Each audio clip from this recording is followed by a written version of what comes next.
Local artist থাকিব জুবিন গাৰ্গ নালাগে কিন্তু আমাৰ বাপতি খাহুন বিহুটো আমি কিয় নিজে পাতিব নোৱাৰো কথা নাই যদি তেনেকৈ এফৰ্ড কৰিব পাৰে তেতিয়া যাম এফৰ্ড কৰিব নোৱাৰিলে কিছুমান জেগাতো যাব নোৱাৰে কাৰণ মোৰ টিমটো বহুত ডাঙৰ খৰচ বেছি গাড়ী বেছি চ' সেইধৰণে মিলা মেচাৰ মাজত হ'ব কৰিব পাৰিম কেতিয়াবা আমাৰ মাৰোৱাৰীসকলৰ পৰা টকা লৈ বিহু পাতাতকৈ মাৰোৱাৰীসকলকে ক'ব লাগে যে আপোনালোকে ধুনীয়া বিহু এখন পাতক ভাল আৰ্টিষ্ট আহিব তেওঁলোকে আনিব আমি তেওঁলোকৰ বিহু আমি চাব যাম চান্দাটো এতিয়া বিহুৰ আমাৰ বিহু প্ৰগ্ৰামবিলাক আচলতে সেই দান বৰঙণিৰ পৰাই কৰে আগৰ পৰা সেইটো চিষ্টেম এইটো নহ'লে প্ৰগ্ৰাম পাতিব নোৱাৰিব এইটো কাৰণ বেলেগটো ফাইনেন্স নাথাকে আজিকালি আজিতো আন্দোলন শেষ হৈ যাব যদি হিমন্ত বিশ্ব শৰ্মাই পদত্যাগ কৰি দিয়ে 50% আন্দোলন আজিয়ে শেষ হৈ যাব আৰু যদি গৌৰৱ গগৈ মুখ্যমন্ত্ৰী পাতি দিয়ে বাকি 50% আন্দোলনো শেষ হৈ যাব এই আন্দোলনটোৰ উদ্দেশ্য জুবিনক ন্যায় দিয়া নহয় এই আন্দোলনটোৰ উদ্দেশ্য হৈছে যে 4.5 বছৰ একো সুযোগ পোৱা নাছিলো আজি এটা সুযোগ পাইছো তো আমি সুযোগটো ব্যৱহাৰ কৰিব লাগে কিয় ওলাইছে গম পাইছে নিশ্চয় কিয় মানে মিটিং বুলি কৈছোঁ মই বেলেগ বিষয়ে নাজানো সেইটো আমাৰ যিটো বোৰ্ড কমিটিৰ সভাপতি থাকে সেই আমাক কোৱা নাই যে মিটিং আছে নলবাৰীত যাব লাগিব আমি চব প্ৰত্যেক মিটিঙক আহি য'ত কেন্দ্ৰত বিজেপি চৰকাৰ য'ত ৰাজ্যত বিজেপি চৰকাৰ আৰু এতিয়া সেই বিজেপি দলে আকৌ জুবিনৰ ন্যায় বিচাৰি ৰাজপথত সমদল কৰিম বুলি কৈছে তেনেহ'লে মইতো ক'ব বিচাৰো যে এতিয়া আৰু ৰাজপথত সমদল কৰিবলৈ বাকী থাকিল কোন CID আৰু SIT এতিয়া SIT আৰু CIDয়ে ৰাজপথত সমদল কৰিব লাগিব ন্যায় বিচাৰি এটোহে বাকি থাকিল গৈ তাতকে মই একো নকওঁ মই সেইটোৱে কৈছোঁ গোটেই গছবোৰ কাটি দিয়া বঢ়িয়া তাৰপিছত লাষ্টত আহি মোক কাটি দিলে হ'ল মোক কাটি দিলে মানে বেছি পইচা পাব নাই এটা কাম কৰি দিলে হয় দীঘলীপুখুৰী বন্ধ কৰি দিলে হ'ল পুখুৰীটো পুতি দিলে হ'ল গছজোপা কাটি দিলে হ'ল তাত ফ্লাইঅভাৰ 5টামান বনাই দিব পাৰে একো নাই Can I do it? It's a question. মই এটা কথা কওঁ দীঘলীপুখুৰী এতিয়া গছখিনি যদি কাটি দিয়ে সেই সৌন্দৰ্যটো ঘূৰাই পাব নাই আকৌ মই কালিও দিছোঁ এটা পোষ্ট সেই সৌন্দৰ্যটো কোনে ঘূৰাই পাব নাপায় চ' ডোণ্ট গ' ফৰ ইট সেইটো বিজেপি চৰকাৰ হওক কংগ্ৰেছ হওক আই ডোণ্ট কেয়াৰ কথাটো হ'ল আমি এইটো বিচৰা নাই you can't do it you can't do it যি মন যায় তাকে কৰি থাকিলে নহ'ব নহয় যোনে নহওক যোনে CM নহওক যোনেই PM নহওক মই সদায় আছোঁ মই গছ ৰক্ষা কৰি আছোঁ গছ ৰুই আছোঁ আমাৰ গোটেই ফেন ক্লাবে আমি প্ৰত্যেক বছৰ আমি 5,000 গছ ৰুওঁ সেইটো চাই গভৰ্ণমেণ্টৰ নোৰোৱে I challenge মোৰ লগত আহক you don't do it I'll do a revolution that's it বিপ্লৱ কৰিম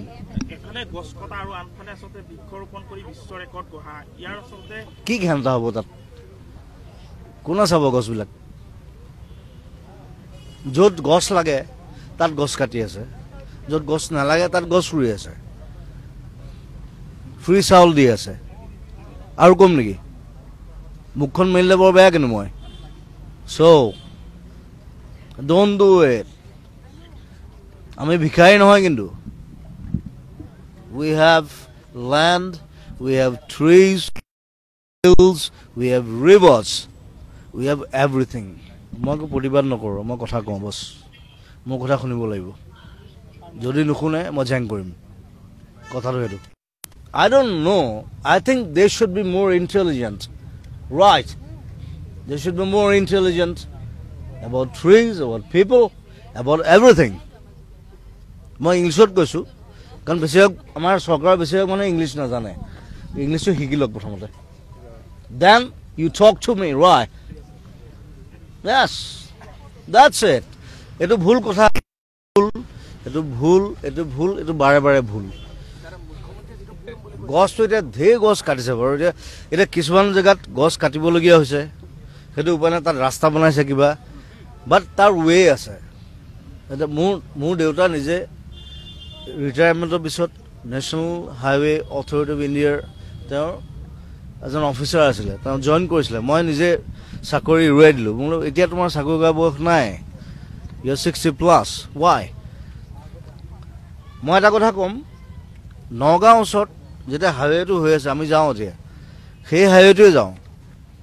দেউতাই 2 বছৰ গোটেই কাম বন্ধ কৰি দিলে, বিকজ তাত এতিয়াও 2জোপা বকুল গছ আছে, যেতিয়া কৈছে মই কাটিব নিদিওঁ।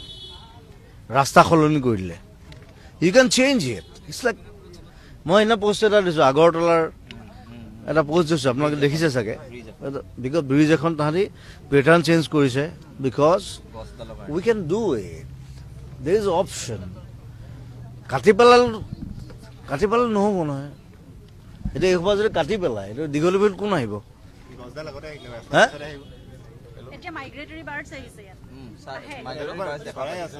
গছ থাকিলে চৰাই আহিব, যদি গছ নাথাকে ফ্লাইঅভাৰত চৰাই নাহে। এতিয়া মোৰ ষ্টুডিঅ'তে চাব, এইটো উদাহৰণ। তাত ৰাতিপুৱা কাউৰী, শালিকা, কপৌ, চুটি শালকি, ঘনচিৰিকা মোৰ এনে কাণৰ কাষেদি পাৰ হৈ যায়। এতিয়া বাদুলি আহিছে ৰাতি, কাৰণ মই জামাইকান চৰাই এটা ৰুই দিলোঁ। এতিয়া ৰাতি চব বাদুলিবিলাক আহে, মোক পাত্তাই নিদিয়ে। মানে মই কোন জুবিন গাৰ্গ, তাহাঁতি আহে কিন্তু ৰাতি। মোৰ প্ৰশ্নটো হ'ল, যদি আপোনাৰ ঘৰত আপোনাৰ আত্মীয় ঢুকালেহেঁতেন, আপোনাৰ পুত্ৰ, আপোনাৰ কন্যা যদি ঢুকালেহেঁতেন, আপুনি এনেকে ক'ব পাৰিলেহেঁতেন নে? যদি আপোনাৰ পত্নী ঢুকালেহেঁতেন, আপুনি ক'ব পাৰিলেহেঁতেন নে মুখ্যমন্ত্ৰীৰ আসনৰ পৰা আপোনাৰ ওচৰে পাজৰে ফটকা ফুটাওক বুলি? নোৱাৰিলেহেঁতেন। নকয়, বিবেকে নকয়। সেইটো আপোনাৰ ঘৰৰ পৰিৱেশ, কালচাৰ, সংস্কৃতি, সেইটো মানৱতা, নৈতিকতা, মূল্যবোধ, সেয়া নকয়। কিন্তু দুৰ্ভাগ্যৰ কথা হ'ল, জুবিন গাৰ্গ হয়তো আপোনাৰ ঘৰৰ মানুহ নহয়, কিন্তু আজি জুবিন গাৰ্গ এনেকুৱা এটা সত্তা হিচাপে আমাৰ মাজৰ পৰা গুচি গৈছে যে প্ৰত্যেক ঘৰ মানুহৰ সন্তান ঢুকোৱাৰ নিচিনা দুখত আছে। কাৰোবাৰ কাৰণে জুবিন ভাগিনীয়েক, ভতিজাক, পুত্ৰ, কাৰোবাৰ কাৰণে শিক্ষক, কাৰোবাৰ কাৰণে বন্ধু, কাৰোবাৰ কাৰণে সকলো। গতিকে প্ৰত্যেক ঘৰ মানুহে নিজৰ আত্মীয়ক হেৰুৱাৰ যিটো বেদনা, সেই বেদনাটোত আছে। আৰু এইখিনি সময়ত আপুনি কেইজনমান থলুৱা উদ্যোগীৰ সপোনটোৰ কথা ক'বলৈ গৈ বোমা ফুটোৱাৰ কথা যেনেকৈ কৈছে, আপুনি বেয়া নাপাব যে আপুনি সঁচাকৈ থলুৱা সেই বৰপেটাৰ উদ্যোগীসকলৰ কাৰণে কৈছে, নে আপুনি ফাঁচী বজাৰৰ সেই বেপাৰী আৰু বনিয়াসকলৰ স্বাৰ্থত খুব কৌশলেৰে এই কথাটো আপুনি উত্থাপন কৰিছে? শ শ কোটি টকাৰ বেপাৰ কৰা এই বনিয়াকেইটাৰ, এই যিকেইটা মাৰোৱাৰী বেপাৰী আছে, কোটি কোটি টকাৰ বেপাৰ কৰে ফাঁচী বজাৰত এই বোমা ফটকাক লৈ। সেই কেইটাৰ স্বাৰ্থত আপুনি খুব কৌশলেৰে এই বৰপেটাৰ থলুৱা ব্যৱসায়ীসকলৰ কান্ধত বন্দুকটো থৈ আপুনি ফুটাইছে গুলী।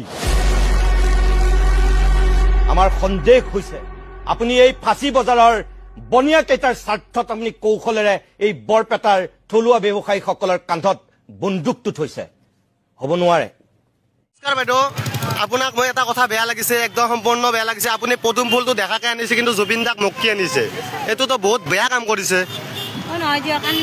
নাই নাই, বতহাৰ কাৰণে জুবিন দা মানে কি, জুবিন দা কি তলত পৰি গ'ল? পদুম ফুলটো ডাঙৰ হ'ল নেকি আজি আমাৰ? এইটো কিয় পলিটিক্স কৰিছে? জুবিন দাৰ ফটোটো তলত আনক আপোনালোকে, তলত। জুবিন দা জয় জুবিন দা। আপুনি উল্টাকে আনিছে, পদুম ফুলটো চিধাকে আনিছে। আপুনি কিমান বেয়া কাম কৰিছে? জুবিন দাক চিধাকে নিয়ক, চিধাকে নিয়ক, প্লিজ চিধাকে নিয়ক। জয় জুবিন দা, চিধাকে নিয়ক। বিজেপিক ভোট দি ভুল কৰিছো, আৰু এবাৰ মোৰ পাপৰ পৰাচিত হ'বলৈ মই মা গংগাক সাক্ষী ৰাখি মোৰ গোটেই শৰীৰটো এইটো লাইক চাবোনেৰে চাওক আপোনালোকে। মই লাইক চাবোন লগাই আছো, এইটো দি ভালকে ধুই পেলাই পাপখন মা গংগাত মুক্তি কৰি যাম বুলি আশা কৰি আছো। আপোনালোকে পাৰিলে সবেই তেনেকুৱা কৰিব মোৰ লিখিয়াকে। এইটো চাওক, মই এতিয়া ধুই আছো গাটো।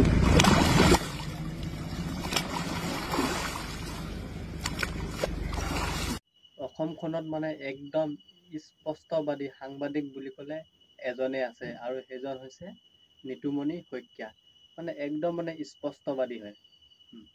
কাকো মানে কেৰেম নকৰে, যিটো সঁচা সঁচা আৰু যিটো মিছা মিছা, কালৈও ভয় নকৰে, কাৰো মানে তলুৱা চেলেকা সাংবাদিক নহয় বেলেগৰ ধৰে, গম পাইছেনে? এনেকুৱা যদি সাংবাদিক গোটেই অসমখনত থাকিলে হয়, কোনো এজন ব্যক্তিয়ে 2 নম্বৰী কৰিব নোৱাৰিলে হয়, কোনো এজন ৰাজনীতিবিদে মানে 2 নম্বৰী কৰিব নোৱাৰিলে হয়, সকলোকে মানে লুঙি খুলি দিলে হ'লে, পেণ্ট খুলি দিলে হ'লে, গম পাইছেনে আপোনালোকে? এনেকুৱা সাংবাদিক লাগে অসমত। আৰু যদি এনেকুৱা সাংবাদিক হয় নহয়, অসমখন বহুত উন্নতি হ'ব, কোনেও মানে 2 নম্বৰী কৰিব নোৱাৰিব। কিন্তু মানে বহুত দুখৰ কথা যে অসমত এনেকুৱা স্পষ্টবাদী সাংবাদিক এজনে আছে, আৰু সেইজন হৈছে নিতুমণি শইকীয়া।